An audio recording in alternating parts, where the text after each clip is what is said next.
Hello my dear students, एक बार फिर मैं आपके सामने एक नया वीडियो के साथ, लेकिन topic same, motion. Class 11th motion topic is very important. My first video, my second and third and fourth discuss about concept of motion. Now distance concept, आपको याद होगा मैंने अपने सेकंड वीडियोस में बताया था। डिस्प्लेसमेंट कॉन्सेप्ट्स उसके बाद हमने डिस्कस करा था। देन हमने स्पीड पे फोकस करा था। देन हमने न्यूमेरिकल प्रॉब्लम डिस्कस की थी। सो इस ओवरऑल वीडियोस में आपने देखा होगा हमने बहुत आराम से धीरे से इस टॉपिक को समझने की कोशिश करी, क्योंकि this is a technical level problem. आपको याद होगा हमेशा मेरा एक मंत्र होता है, हम समझदारी से इस टॉपिक को समझें, अंडरस्टैंडिंग वे प्रॉपर हो। लर्निंग प्रोसेस कभी भी किसी भी सब्जेक्ट को समझने का एक तरीका सॉल्यूशन नहीं हो सकता। आप अभी लर्न करेंगे, सुबह भूल जाएंगे। एनर्जी जहां आप लगा रहे हैं सही डायरेक्शन में लगाएं। एज ए टीचर मैं आपको गाइड करूंगा, एज ए फ्रेंड मैं आपको गाइड करूंगा। आपका तरीका समझने का होना चाहिए, अंडरस्टैंडिंग होना चाहिए। आपका तरीका एनालिटिकल होना चाहिए, आपका तरीका लॉजिकल होना चाहिए। जब इतना मिक्सचर आप किसी भी एक साथ यूज़ करते हैं, फोकस करते हैं, रिजल्ट बहुत प्रोडक्टिव मिलता है और इससे आपका आत्मविश्वास बढ़ता है। तो आपका सेल्फ कॉन्फिडेंस डिपेंड करता है आपकी अप्रोच पे, आपकी सोच पे। राइट माय डियर स्टूडेंट्स, सो एक छोटा सा इसे एक मैसेज बोल दीजिए, या जो मुझे लगा मुझे बोलना चाहिए अपना वीडियो स्टार्ट करने से पहले, तो मैंने एक छोटी सी गाइडलाइन आपको इसके बारे में समझाने की कोशिश करी। तो चलिए इसी अप्रोच के साथ आज स्पीड से आगे पढ़ेंगे। स्पीड की न्यूमेरिकल प्रॉब्लम्स मैंने पुराने वीडियोस में कर रखी हैं, आई होप सो आपने देखा होगा। तो चलिए स्पीड का ही नया कॉन्सेप्ट, लेकिन स्टार्ट करने से पहले हम पुराना विद इन 1 मिनट एक बार डिस्कस कर लेते हैं। क्या करा पहले दिन हमने डिस्कस करा था सिर्फ मोशन को कंसेप्चुअल वे में। अगले दिन हमने डिस्कस करा डिस्टेंस, पाथ, मतलब पहले पाथ करा था, फिर उसको रिलेशन डिस्टेंस से मैंने बताया। देन डिस्प्लेसमेंट आपको याद होगा। देन उसके बाद हमने इनके ग्राफ बनाए थे, न्यूमेरिकल प्रॉब्लम सॉल्व की थी। देन उसके बाद आपको याद होगा हमने इनके ग्राफ और इनकी न्यूमेरिकल प्रॉब्लम करने के बाद फिर हमने डिस्कस करा था स्पीड को। देन हमने बनाए थे स्पीड के फिर से ग्राफ।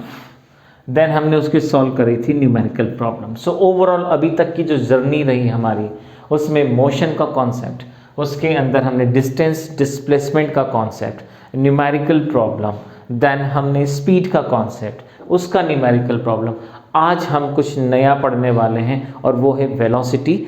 बहुत इंपॉर्टेंट, क्योंकि वेलोसिटी के बाद हमें एक फेज और पढ़ना है, एक्सेलरेशन। उसके बाद इसके सभी मेजर पोर्शंस खत्म हो जाएंगे, फिर हम कंसेप्चुअल वे में स्टडी करेंगे। So my dear students, welcome once again. आपका इस चैनल में बहुत बहुत स्वागत। मैं वीरेंद्र माथुर आपका बहुत स्वागत करता हूँ। और इस टॉपिक को स्टार्ट करने से पहले हम लिखेंगे वो टॉपिक जो हम पढ़ने वाले हैं। तो मोशन का एक फेज हम डिस्कस करेंगे वेलोसिटी के बारे में। So velocity is a very important, very important, right my dear student. So now we will discuss about velocity. Velocity होती क्या है समझने के लिए बिना टाइम वेस्ट करे स्पीड को समझने की कोशिश करते हैं। और स्पीड में मैंने आपको अपने पुराने वीडियोस में बताया था, कभी जब भी आप फिजिक्स की कोई डेफिनेशन पढ़ें उसके फॉर्मूले से पढ़ने की कोशिश करें। डिस्टेंस अपॉन टाइम, यही होता है ना speed. Speed is what? Total distance travel, total time taken, unit distance travel, unit time. हमने कई तरह की ratio of distance and time, that is called the speed, हम जानते हैं। तो फिर वेलोसिटी क्या है? एक ही अंतर है, ओनली सिंगल। किसी डायरेक्शन के रिस्पेक्ट में स्टडी का पढ़ना वेलोसिटी कहलाता है। आई रिपीट अगेन, किसी डायरेक्शन के रिस्पेक्ट में उसका रेशो पढ़ना, इसी को हम स्पीड कहते हैं।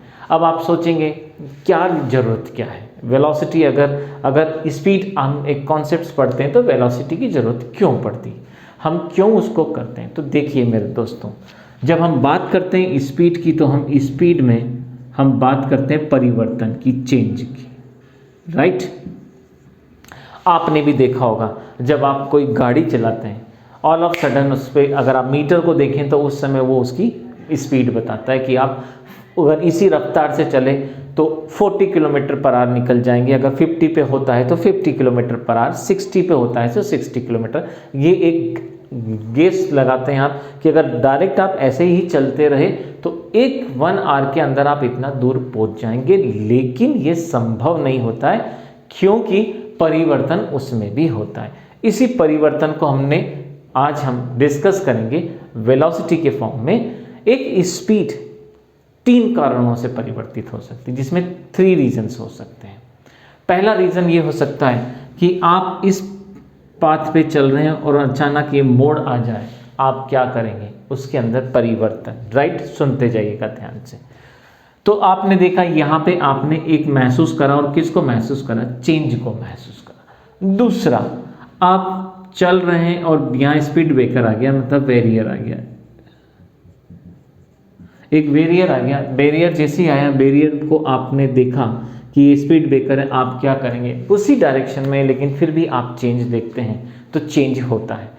तीसरा जो लास्ट है, इन दोनों का मिक्स कर दीजिए। तो अगर आप चल रहे हैं और टर्न भी आ जाए और कोई बैरियर भी आ जाए तो आप उस बैरियर के कारण, उस टर्न के कारण क्या करेंगे, चेंज करेंगे।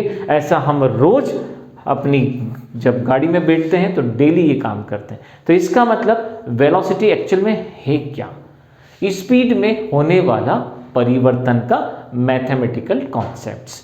सो हम देखेंगे स्पीड में परिवर्तन 3 कारणों से होता है। पहला, डायरेक्शन चेंज होगा तो परिवर्तन होगा, कोई बैरियर रास्ते में आ जाएगा तो परिवर्तन होगा, नहीं तो दोनों साइमल्टेनियसली आपने भी करे और मैं भी करता हूँ वो भी होता है। इसका मतलब 3 तरीके से स्पीड में चेंज आता है। सो माय डियर स्टूडेंट्स, आज हम स्पीड की डिस्कस करेंगे लेकिन डायरेक्शन के रिस्पेक्ट में। तो अगर मैं स्पीड को डायरेक्शन के रिस्पेक्ट में पढ़ने की कोशिश करूँ तो हम उसे बोलते हैं that is called the velocity. So to study of distance with respect to time in terms of the direction, the concept is called velocity। तो चलिए, वेलकम है, आज वेलोसिटी में आपका स्वागत करते हैं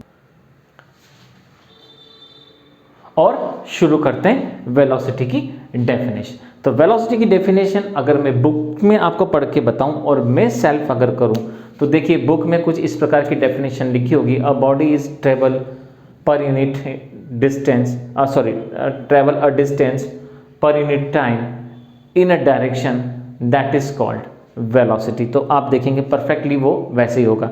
या हम डिफाइन कर सकते हैं ट्रेवल बाय अ बॉडी का ट्रैवल करना in a unit time with direction that is called the velocity. So हम किसी भी प्रकार से वेलोसिटी को डिफाइन करें, डायरेक्शन इज द कंपलसरी, आप उसे जरूर डिफाइन करेंगे। सो देखिए जब हम डिफाइन करते हैं a travel a body distance per unit time with direction, right my dear students, with direction। जब हम स्टडी करते हैं the concept is called that is called the displacement, velocity। अब हम जब वेलोसिटी को डिफाइन करते हैं उसको डिफाइन करने का दूसरा तरीका डिस्प्लेसमेंट डिवाइडेड बाय टाइम। अब आप जानते हैं why I am using displacement over here, time मैंने यूज क्यों नहीं करा। तो बहुत सिंपल सा कॉन्सेप्ट आपको पता होगा। आप ए से बी पे चले और बी से सी पर, this is your actual path जिसे हम डिस्टेंस बोलते हैं। और इनिशियल से लेके जब हम फाइनल की बात करते हैं तो देखिए डिस्टेंस पे कभी एरो नहीं आता, इसलिए मैंने इसको हटा दिया अभी इस एरो को, नो रिक्वायरमेंट।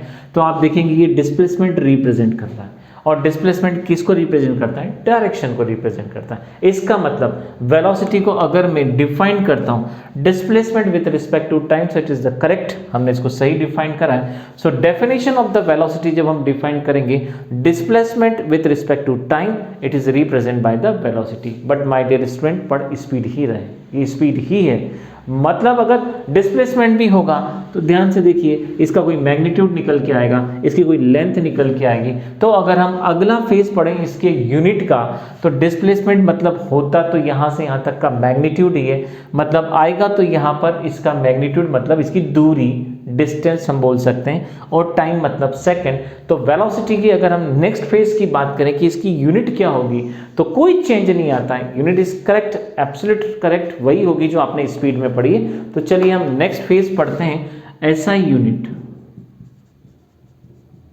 ऑफ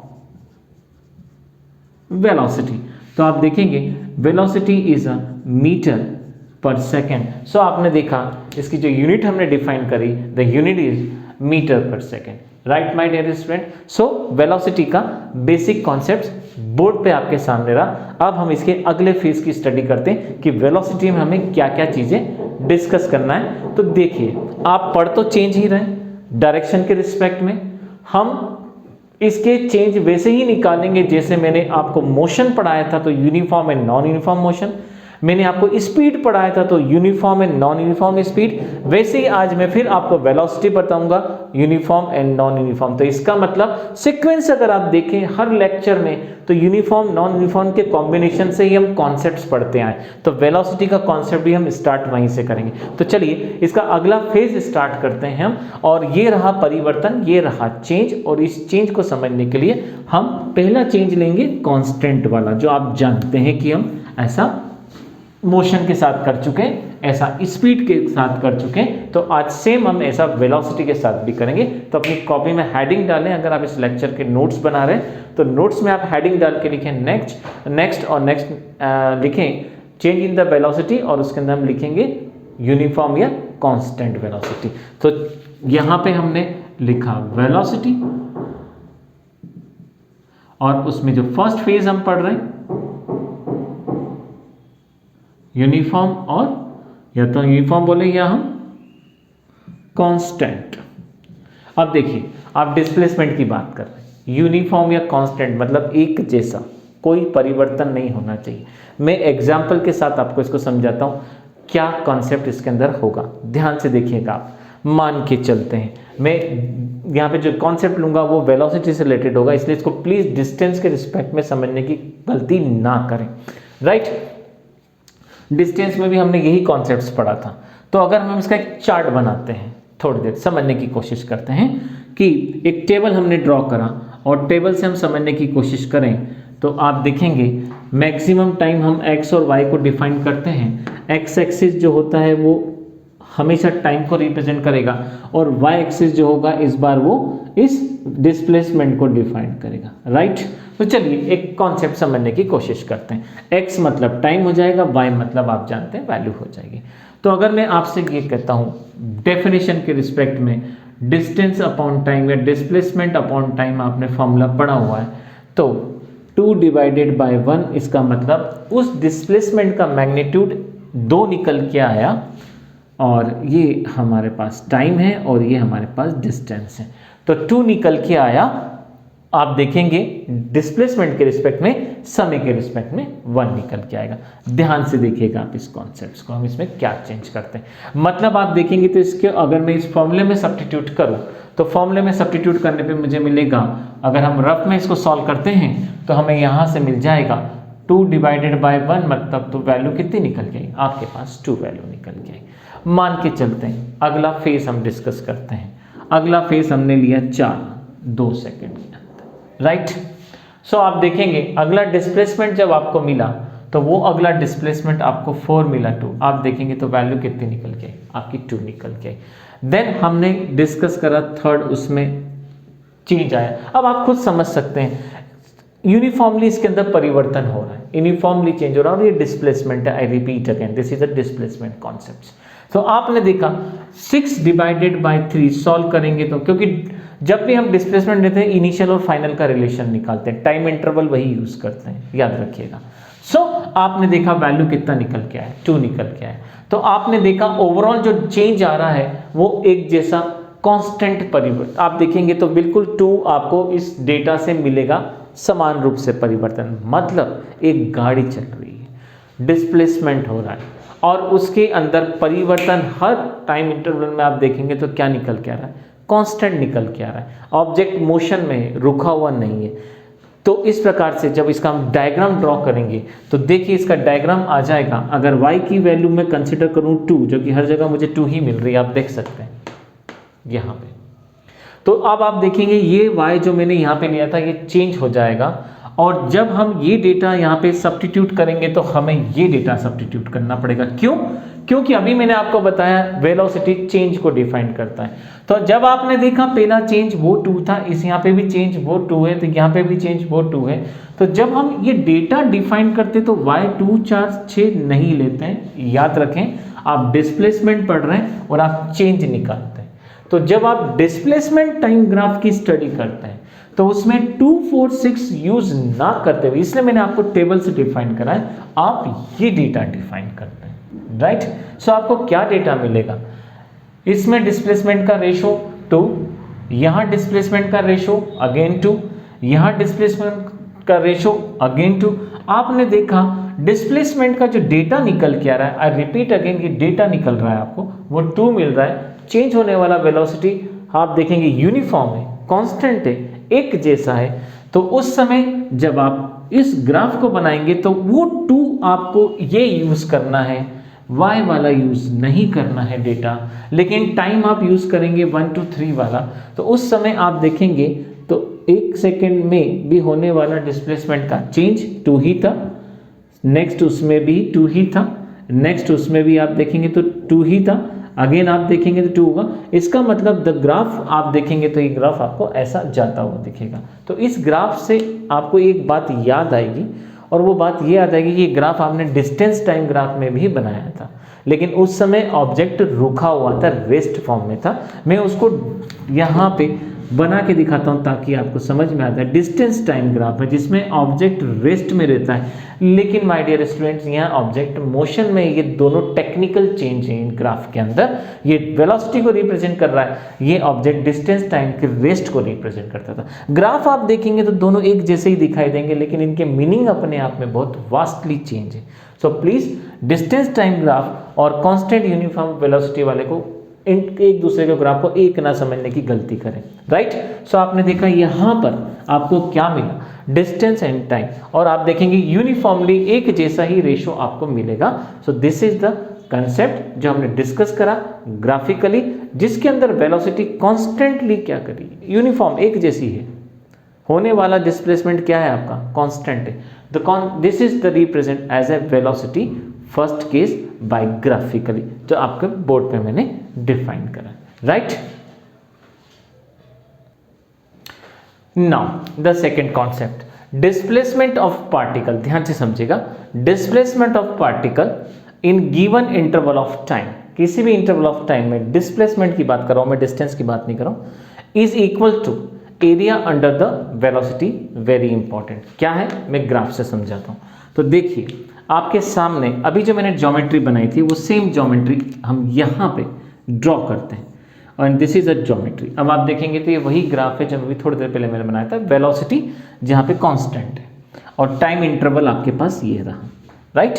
अब देखिए किसी भी टाइम इंटरवल पर मान के चलते हैं, टाइम इंटरवल t1 से टाइम इंटरवल t2, अगर मैं इस टाइम इंटरवल का डिफरेंस निकालूं तो t2 माइनस t1 मतलब कोई डेल टी मिलेगा, मतलब यहां से यहां तक का टाइम इंटरवल हमने डेल टी माना, राइट। आप देखेंगे सो ये जो ज्योमेट्री इस टाइम इंटरवल पे दिख रही है, आप जानते हैं वेलोसिटी ग्राफ है, कांस्टेंट ग्राफ है, तो a b c and d मैं यहां पे लेबलिंग कर देता हूं। So this is the a, this is the b, this is the c, this is the d, and now this is the area of A B C D. अब हम पढ़ने की कोशिश करते हैं, हम समझने वाले क्या हैं। डिस्प्लेसमेंट ऑफ पार्टिकल, किसी भी पार्टिकल का डिस्प्लेसमेंट, देखिए डिस्प्लेसमेंट हो रहा है इन गिवन टाइम इंटरवल, ये रहा किसी भी टाइम इंटरवल में, वो इक्वल होगा, बराबर होगा to area under the velocity, उस एरिया की वेलोसिटी के अंदर। और आप देखेंगे तो अगर मैं t1 से लेके t2 तक किसी पार्टिकल का डिस्प्लेसमेंट फाइंड करता हूं तो उसकी वैल्यू उसमें बनने वाले एरिया के बराबर निकल के आएगी, राइट। तो आप देखेंगे यहां पे जो हमें एक डेटा मिलेगा वो हमें ये डेटा मिला। अब आप जानते हैं कि ये एक अपने आप में रेक्टेंगल बन रहा है, सो एरिया ऑफ ABCD जब आप देखेंगे सो ये आपको हाइट दिखेगी यहां से यहां तक, जिसको आप लेंथ या ब्रेड्थ कुछ भी बोलें, और आपको ये टाइम इंटरवल दिखेगा। तो यहां से हमको क्या डेटा मिलेगा, तो हमें मिलेगा AD इनटू जो हमें वैल्यू मिलेगी वो मिलेगी हमें D एंड C, जहां पे आप जानते हैं 8 से लेके D, अगर मैं पुराने वाले एग्जाम्पल पे लूँ तो मैंने डेटा 2 का लिया था अपने इसकी एग्जाम जो रब कर चुका हूँ, तो इसकी लेंथ कितनी आ जाएगी, यहाँ पे 2 आ जाएगी। और टाइम इंटरवल मान के चलिए तो कोई डिफरेंस 3 सेकेंड्स का आ रहा होगा, तो 2 का मल्टीप्लाई 3 से होगा, तो जो डेटा निकल के आएगा वो डेटा जो एरिया का निकल के आया वो किसको रिप्रेजेंट कर रहा है, पार्टिकल के डिस्प्लेसमेंट्स को, राइट माय डियर स्टूडेंट। सो ये आपने कॉन्सेप्ट सीखा कि आप एरिया के रिस्पेक्ट में डिस्प्लेसमेंट को पढ़ सकते हैं उस पार्टिकल के इंटरवल ऑफ टाइम में। This is the first case, right, great. So हमने इसका एडिशनल कॉन्सेप्ट सीखा, राइट। अब अगर इसी को मैं और टेक्निकली समझाऊं, सो एरिया ABCD, ध्यान से देखिएगा, वेलोसिटी इनटू टाइम, आप देखेंगे तो दोनों फॉर्मूले सेम है, ये वेलोसिटी को रिप्रेजेंट कर रहा है और ये टाइम इंटरवल को। सो आपने देखा यहाँ पे दोनों फॉर्मूले मैंने इस्तेमाल करे। अब इसका अगला फेज डिस्कस करेंगे। देखिए यहां मैं डिस्कस करूंगा दोबारा से चेंज, लेकिन ऑटोमेटिक एक्सेलरेशन आएगा, तो अगला केस होगा एक्सेलरेशन का, लेकिन हम पढ़ेंगे वेलोसिटी, राइट। सो ये फर्स्ट फेज था, सेकंड हम डिस्कस कर रहे हैं, और सेकंड डिस्कस कर रहे हैं हम फिर से, लेकिन आई रिपीट वहां हम ऐड करेंगे एक्सेलरेशन को। तो इस में हमने जो 5 इस लेक्चर में हमने देखा पॉइंट इसके अंदर 1 में, वो ये कॉन्सेप्ट था। अब आई विल इंट्रोड्यूस एक्सेलरेशन, लेकिन पढ़ेंगे वेलोसिटी ही, राइट। और वो हम डिस्कस करेंगे इसके कमिंग वीडियो, जो मेरा नेक्स्ट वीडियो होगा वो इसी से रिलेटेड होगा। तो चलिए इस वीडियो में हम इतना ही करते हैं, नेक्स्ट वीडियो मेरा रिलेटेड होगा एक्सेलरेशन से। Thank you very much.